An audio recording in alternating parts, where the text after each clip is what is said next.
8 नवंबर यानी कि आज कार्तिक पूर्णिमा मनाई जा रही है। कार्तिक पूर्णिमा पर गंगा स्नान का विशेष महत्व है, इसलिए बड़ी संख्या में लोग गंगा स्नान और दान के लिए नदी तटों पर पहुंचते हैं। इसी दिन देव दीपावली भी मनाई जाती है। लेकिन इस साल कार्तिक पूर्णिमा पर 8 नवंबर को साल का दूसरा और अंतिम चंद्र ग्रहण लग रहा है।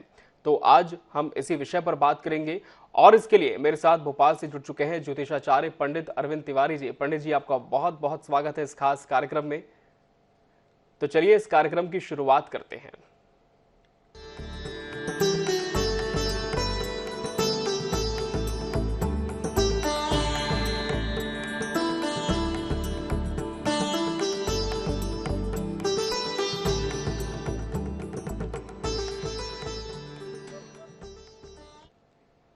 और सबसे पहले बात कर लेते हैं आज के पंचांग के बारे में। पंडित जी, क्या है आज का पंचांग और ग्रह गोचर? बिल्कुल। INS 24/7 के सभी दर्शकों को मेरा बहुत बहुत नमस्कार, और जो भी दर्शक विभिन्न प्लेटफॉर्म पे देख पा रहे हैं इस कार्यक्रम को, उन सभी को भी बहुत बहुत नमस्कार। बिल्कुल शुरुआत करते हैं आज के पंचांग को लेकर और आज के ग्रह गोचर को लेकर। तो आज का पंचांग कुछ इस प्रकार से बनता है। आज 8 नवंबर 2022 का दिन है, दिन मंगलवार का है। आज कार्तिक मास के शुक्ल पक्ष की पूर्णिमा तिथि है। विक्रम संवत 2079 वर्तमान में चल रहा है। शक संवत 1944 है। जैसा कि आज बताया, कार्तिक मास के शुक्ल पक्ष की आज पूर्णिमा तिथि है। आज का जो राहु काल रहेगा कुछ इस प्रकार से रहेगा। दोपहर में 3 बजे से 4:30 बजे के बीच में आज राहु काल रहेगा। कोशिश करिए उस दौरान कोई शुभ कार्य नहीं करें। हालांकि उस समय ग्रहण का सूतक लगा होगा, वैसे भी शुभ कार्यों से बचना बेहद आवश्यक है। ग्रहों की स्थिति कुछ इस प्रकार से बनी हुई है। आज सूर्य तुला राशि में विराजमान है। वहीं चंद्रमा आज मीष राशि में पूरे दिन भर रहेंगे। आज भरणी नक्षत्र पूरे दिन भर चलेगा, सुबह प्रातः काल से सायं काल तक। वहीं आज मंगल इस समय वक्री गति से मिथुन राशि में भ्रमण कर रहे हैं। बुध इस समय तुला राशि में है, अस्त होकर पड़े हुए हैं सूर्य के साथ। वहीं गुरु मीन राशि में वक्री गति से भ्रमण कर रहे हैं। शुक्र इस समय तुला राशि में है, अपने स्वयं की राशि में भ्रमण कर रहे हैं, हालांकि वो भी अस्त है। वहीं शनि अपनी स्वयं की राशि यानी मकर राशि में भ्रमण कर रहे हैं। राहु इस समय मीष राशि में है, और आप देखिए कि मीष राशि में राहु की चंद्रमा के साथ युति हो रही है और सामने सूर्य बैठे हुए हैं, जिसके कारण आज ग्रहण का योग बना हुआ है। वहीं केतु इस समय तुला राशि में, वो भी सूर्य के साथ भ्रमण कर रहे हैं। तो बड़ा विचित्र खगोलीय संयोग बना हुआ है। तो ये था आज का ग्रह गोचर और पंचांग। बिल्कुल। तो बढ़ते हैं आज के विषय की ओर। और आज हम बात करेंगे चंद्र ग्रहण की। आचार्य जी, जब जब ग्रहण शब्द का जिक्र आता है, कभी भी लोगों के मन में एकाएक घबराहट होती है और ये काफी स्वाभाविक भी होती है। और आज तो साल का अंतिम चंद्र ग्रहण बताया जा रहा है। हम आपसे सबसे पहले जानना चाहेंगे कि क्या हमें वाकई इस ग्रहण से थोड़ा सा सावधानी बरतने की, घबराने की जरूरत है, और इस चंद्र ग्रहण का आज समय क्या होगा? जी देखिए, बिल्कुल चंद्र ग्रहण जो प्रारंभ होगा देश में, हालांकि दोपहर में लगभग 2:12 से ये प्रारंभ होगा, जो इसकी शुरुआत होनी है। लेकिन भारत में जो दृश्य होगा वो 5:28, कुछ पंचांगों में 5:32 के बारे में भी बतलाया गया है। और इसका समापन शाम को 6:18 से हो जाएगा, माने लगभग संपूर्ण हो जाएगा। तो आप देखिए कि इस चंद्र ग्रहण की अपने आप में बहुत बड़ी महत्ता है। जैसा कि हम सभी जानते हैं कि चंद्र ग्रहण चूंकि दिखाई देगा और इसका प्रभाव भी होगा, लेकिन चंद्र ग्रहण के पहले हमारे दर्शकों को ये बताना बेहद आवश्यक है कि चंद्र ग्रहण का सूतक 9 घंटे पूर्व से लग जाता है। तो आप मानकर चलिए कि 9 घंटे पहले से ये सूतक लग जाएगा। लगभग आप मानकर चलिए कि जब हमारा प्रोग्राम समाप्त होगा उसके चंद मिनट के बाद से ये सूतक प्रारंभ हो जाएगा। तो सूतक काल का तात्पर्य क्या होता है? सूतक का तात्पर्य ये होता है कि इस काल खंड में कुछ चीजें वर्जित हो जाती हैं। उदाहरण के तौर पर ईश्वर की जो पूजा है, पूजा पाठ है, पूजा अर्चना है, वो नहीं होती है। भगवान को ढक कर रखा जाता है, माने उनको उड़ा कर रखा जाता है। आप नहीं भी उड़ाते हैं तो उस कमरे को पूरी तरह से आप बंद कर दीजिए जहां पर प्रभु आपके घर में निवास कर रहे हैं। इसके अलावा आपके घर में जो भी भोज्य या खाद्य पदार्थ हैं उनमें आप तुलसी का पत्र जरूर डाल दीजिए, खासतौर से पानी में या जो भी आप पेय पदार्थ हैं, खासतौर से जो भी ले रहे हैं उनमें आप तुलसी के पत्र को डाल दें, क्योंकि तुलसी के पत्र की जो सबसे महत्वपूर्ण विशेषता होती है उसमें एक प्रकार का एंटीऑक्सीडेंट गुण पाया जाता है। हर प्रकार के जो जीव जंतु जो कि चंद्र ग्रहण के दौरान पनपते हैं उससे हमको एक प्रकार से निजात मिलती है। तो उसमें डालकर रख दीजिए, भगवान को उड़ा दीजिए। खास तौर से जो गर्भवती महिलाएं हैं जो कि जिनके गर्भ में शिशु पल रहा है, आप उनको इस चंद्र ग्रहण से बहुत दूर रखें। उनके पीठ पर गेरू जो कि बाजार में मिलता है, उनके गर्भ स्थल पर आप गेरू लगा दें, लाल रंग का गेरू आता है, ताकि गर्भस्थ शिशु के ऊपर किसी भी प्रकार का कोई अशुभ प्रभाव ना पड़े। देखिए, आज मंगलवार के दिन ग्रहण पड़ रहा है और मंगलवार का जो राशि स्वामी है मंगल, वो आज वक्री गति से भ्रमण कर रहा है।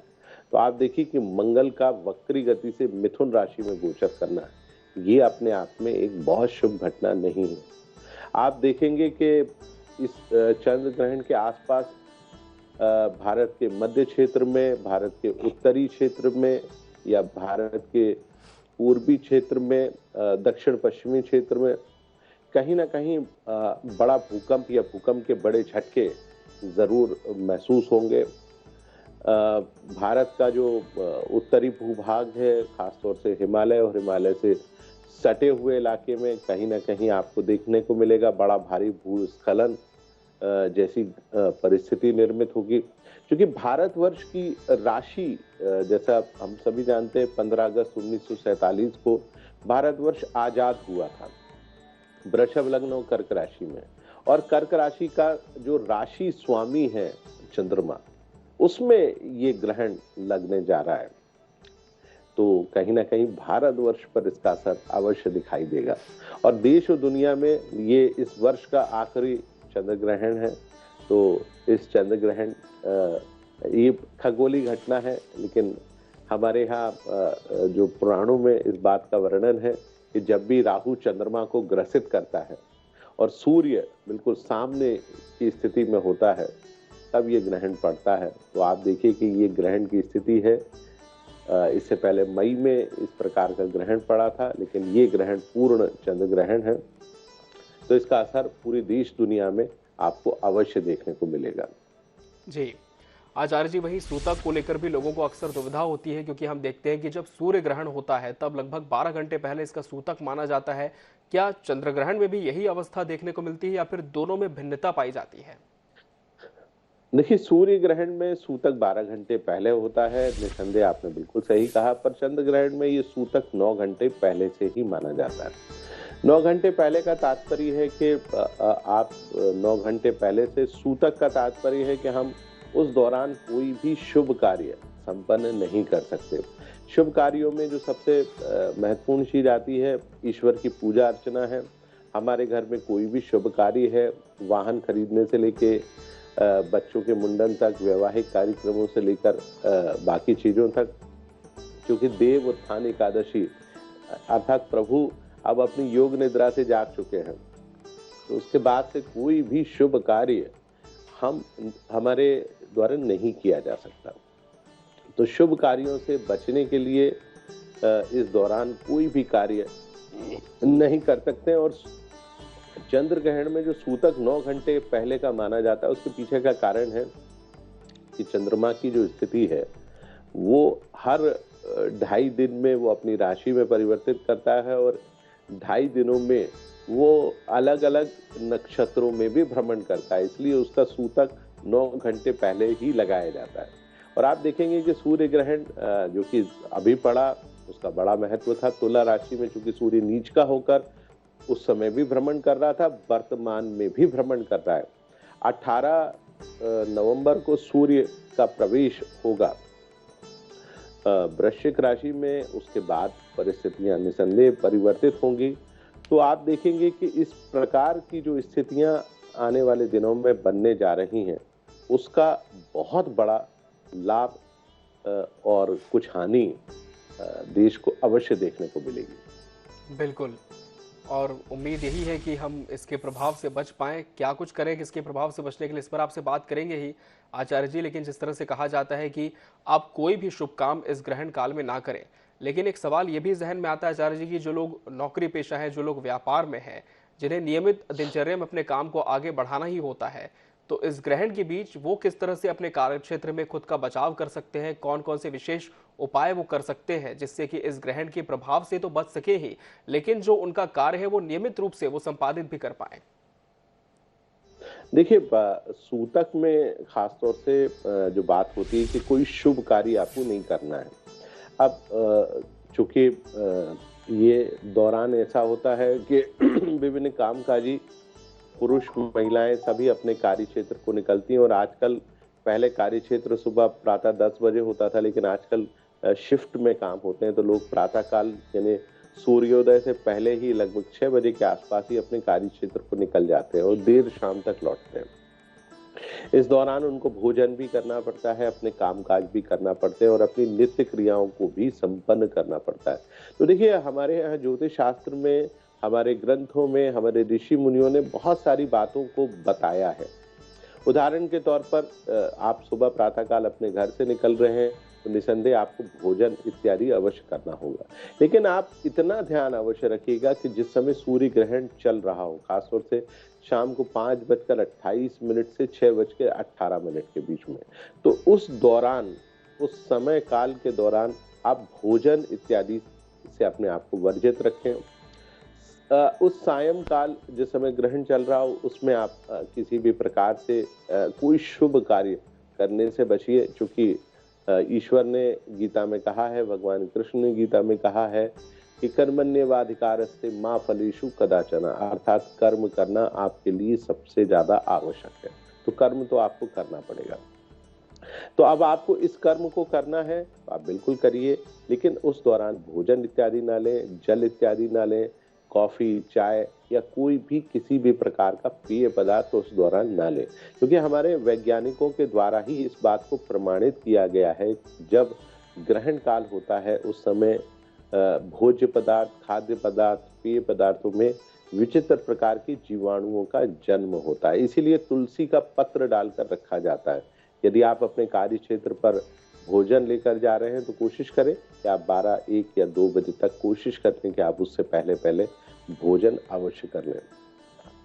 आप शाम को यदि अपने कार्यस्थल पर जा रहे हैं, बिल्कुल कार्यस्थल पर जाएं, अपने कार्यों को संपन्न करें। बिल्कुल नहीं कहा गया है, आप बस ग्रहण काल के दौरान जिन राशियों के ऊपर ये ग्रहण शुभ नहीं है, उन राशि वाले जातकों को इस ग्रहण को बिल्कुल नहीं देखना चाहिए। तो आप इस ग्रहण को का किसी भी प्रकार से कोई भी अवलोकन आप ना करें। आप अपने घर में रहें, ऑफिस में रहें, कार्यस्थल पर रहें, अपने नियमित कार्यों को आप विधिवत रूप से आप संपन्न करते रहें। मुझे लगता है कि इससे आपके कार्यक्षेत्र पर भी कोई असर नहीं पड़ेगा और ग्रहण का भी कोई अशुभ प्रभाव आपके ऊपर नहीं दिखाई देगा। बिल्कुल आचार्य जी, वहीं जो छोटे बच्चे होते हैं, जो नवदंपत्ति होते हैं, जिनकी हाल फिलहाल में माफ कीजिएगा शादी हुई है, उन्हें यदि इस ग्रहण के प्रभाव से बचना है तो वो कौन कौन से उपाय अपना सकते हैं? बिल्कुल अमित जी, आपने बहुत सुंदर प्रश्न किया है। देखिए, खास तौर से जो छोटे बच्चे हैं, देखिए छोटे बच्चों के हमारे ग्रहण काल में कहा गया है कि छोटे बच्चों, बूढ़े, वृद्ध या जो असहाय हैं, वो किसी भी प्रकार से इस ग्रहण के जो नियम है, बंधन है, उसमें वो नहीं आते हैं, किसी भी रूप में नहीं आते हैं। तो उनको, लेकिन उनको ये कोशिश करना चाहिए कि खासतौर से दोपहर में जब 2:12 पर ये देश और दुनिया में कहीं ना कहीं ये प्रारंभ अवश्य हो चुका होगा। तो उस दौरान कोशिश करें वो अपने घर में रहें, अपने स्थान में बैठे रहें। बेशक उनको भोजन इत्यादि, पानी इत्यादि, पेय पदार्थ इत्यादि की आवश्यकता लगती है। या जो रोगी भी होते हैं या जिनको रोग हो जाता है, खास तौर से आज के दौर में जो भी ब्लड प्रेशर या डायबिटीज यानी मधुमेह के शिकार होते हैं या बीमार होते हैं, तो उनको तो बार-बार भोजन और कुछ खाद्य पदार्थों की आवश्यकता होती है। तो आप निसंदेह उनका सेवन करते रहें, परंतु उसमें तुलसी का दल यानी तुलसी पत्र अभी प्रातः काल इस समय चूंकि समय चल रहा है, तो आप तुलसी माता के वृक्ष से उन पत्रों को आप प्राप्त कर लें, या आपने कल प्राप्त करके अपने घर पे रख लिया होगा, तो आप उन पत्रों को अपने भोज्य पदार्थ, अपने खाद्य पदार्थ इत्यादि में डालकर रखें और उनको दें। जहाँ तक बात है नवविवाहिता नव दंपत्ति की, निसंदेह उनमें से किसी की भी राशि पर इस ग्रहण का शुभ प्रभाव पड़ रहा है, तो उनको अपने घर में ही आज रहना चाहिए। अपने जो वैवाहिक संबंध है, वैवाहिक जीवन है, उसको अपने घर में ही रहकर बिताना चाहिए। इससे उनको डरने की कतई आवश्यकता नहीं है। मन में ईश्वर का ध्यान अवश्य करते रहें। ग्रहण काल के दौरान यदि जो लोग पूजा पाठ इत्यादि करते हैं, तो उसका कई गुना असर देखने को प्राप्त होता है। तो आप ग्रहण काल के दौरान भगवान शिव, भगवान नारायण, क्योंकि अब नारायण योग निद्रा से जाग चुके हैं, माता दुर्गा, माता लक्ष्मी या जो भी आपके आराध्य देव हैं, उन सभी की पूजा अर्चना आप कर सकते हैं। जितनी पूजा अर्चना करेंगे, मुझे लगता है कि उसका 1000 गुना फल आपको अवश्य प्राप्त होगा। उदाहरण के तौर पर आप यदि एक नाम ईश्वर का लेते हैं या एक मंत्र पढ़ते हैं, ओम नमः शिवाय, जो कि भगवान शिव का पंचाक्षरी मंत्र है, ओम नमो भगवते वासुदेवाय नमः, या गायत्री का जो मंत्र है ओम भूर्भुवः स्वः, आप यदि इस मंत्र का जाप करते हैं, या भगवान शिव के महामृत्युंजय मंत्र का जाप करते हैं, ओम त्र्यंबकम यजामहे सुगंधिम पुष्टिवर्धनम मुर्वारुकमेव बंधनान् मृत्युर्मुक्षीयमामृतात्, यानी इन मंत्रों का आप जाप करते हैं, तो आप एक बार पढ़ेंगे तो उसका प्रभाव 1000 बार होगा। तो कोशिश करिए कम से कम एक माला यानी 108 बार आप करेंगे, तो उसमें आप 1000 का गुणा कर देंगे, तो वो 10,000 मंत्रों के प्रभाव का आपको फल प्राप्त होगा। यही ग्रहण काल में करने से ईश्वर आपसे अवश्य प्रसन्न होता है। बहुत सुंदर बात आपने आचार्य जी बताई, और निश्चित तौर पर यदि हम इसका पालन करें तो आपको लाभ होगा। इसके असर से, जो चंद्र ग्रहण का असर है, इससे आप बच भी सकते हैं।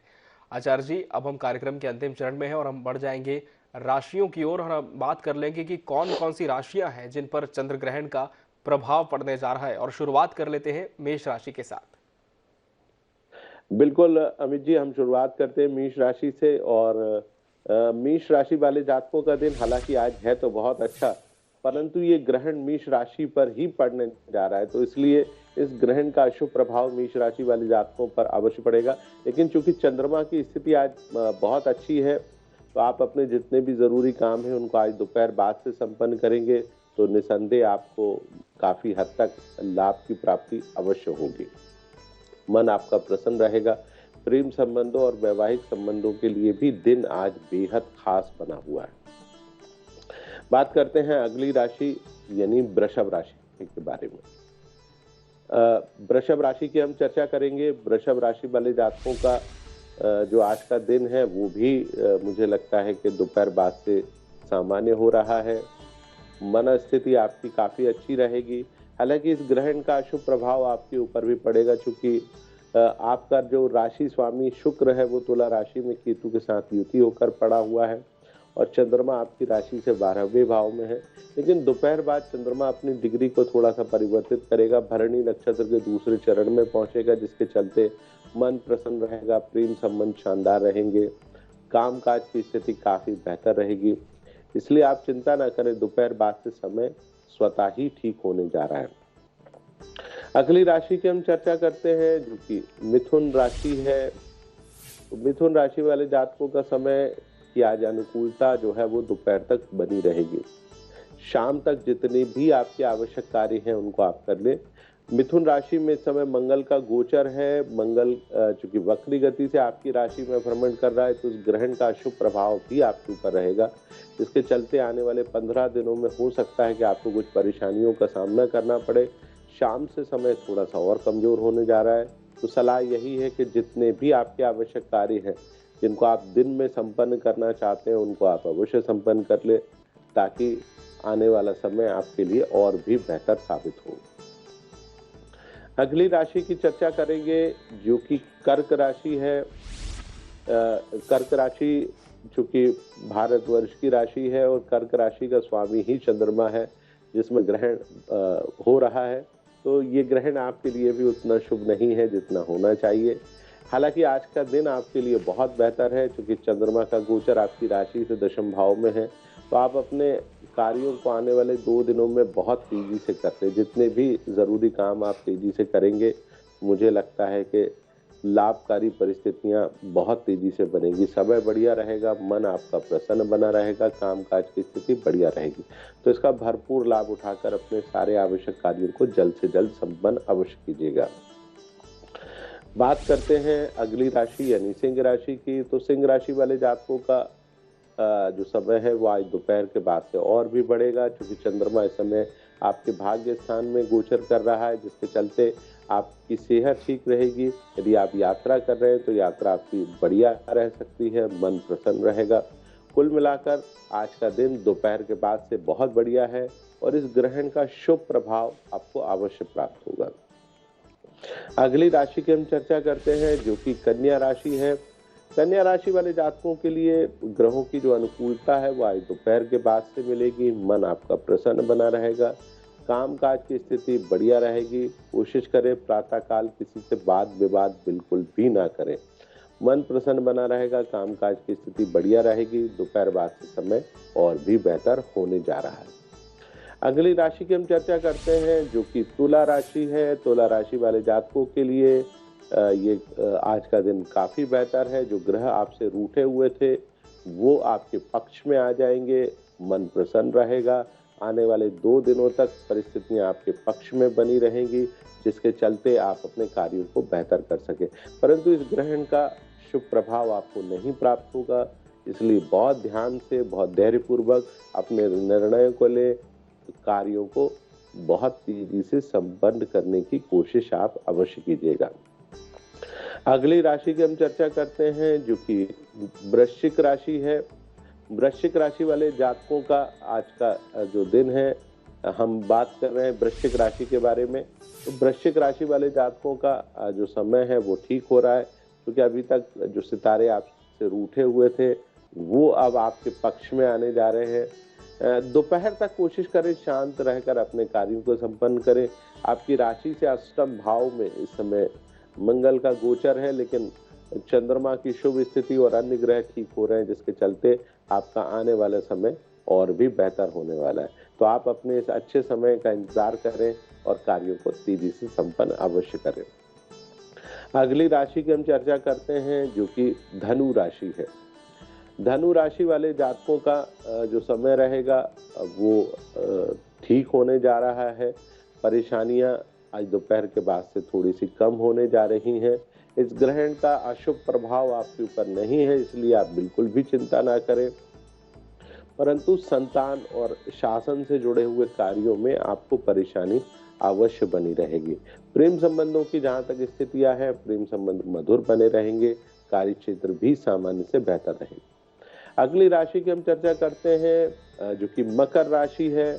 मकर राशि वाले जातकों का समय अभी भी धूप छांव जैसा बना हुआ है, यानी परिस्थिति बहुत बेहतर नहीं है। कभी बहुत अच्छा लगता है, कभी बहुत कमजोर लगता है, और प्रातःकाल थोड़ा सा मन परेशान रहेगा, क्योंकि इस ग्रहण का शुभ प्रभाव भी आपके ऊपर पड़ना है। तो थोड़ा ध्यान रखें, धैर्यपूर्वक काम करें, पर चिंता बिल्कुल भी ना करें। आज शाम से समय आपके पक्ष में आ जाएगा। दोपहर बाद से परिस्थितियां आपके पक्ष में बनने लगेंगी, तो चिंता बिल्कुल भी ना करें। अगली राशि यानी कुंभ राशि की हम बात करेंगे। तो कुंभ राशि वाले जातकों का समय अभी भी शानदार बना हुआ है, और आज सितारे दिन भर आपकी भरपूर सहायता करेंगे। खासतौर से चूंकि चंद्रमा की जो स्थिति है वो आज शाम तक आपके पक्ष में रहेगी और इस ग्रहण का शुभ प्रभाव आपको अवश्य प्राप्त होता रहेगा। तो कोशिश करें, धैर्यपूर्वक काम करें, मुझे लगता है उससे आपको अवश्य लाभ की प्राप्ति होगी। अंतिम राशि यानी मीन राशि की बात करते हैं। मीन राशि वाले जातकों के लिए यह ग्रहण ठीक नहीं है, क्योंकि आपकी राशि से 12वें आपकी राशि से द्वितीय भाव में ये ग्रहण पड़ रहा है। हालांकि चंद्रमा दिन भर आपकी मदद अवश्य करेगा। संतान, पिता और शिक्षा से जुड़े हुए कार्यों में भी आपको सफलता वो अवश्य प्रदान करेगा, परंतु इस ग्रहण के अशुभ प्रभाव से बचने के लिए आप दान इत्यादि अवश्य करेंगे तो उससे आप लाभ की प्राप्ति होगी। बिल्कुल, तो हमने जाना कि किस तरह से चंद्र ग्रहण का असर आप पर होगा और 12 राशियों के लिए कैसा होने वाला है चंद्र ग्रहण, और इस पर हमें भोपाल से ज्योतिषाचार्य पंडित अरविंद तिवारी जी ने जानकारी दी। पंडित जी, आपका बहुत बहुत धन्यवाद हमसे इस कार्यक्रम में जुड़कर दर्शकों को इस विषय पर अहम जानकारियां देने के लिए। और इसी के साथ हमारे इस खास पेशकश में फिलहाल इतना ही। दीजिए इजाजत, नमस्कार।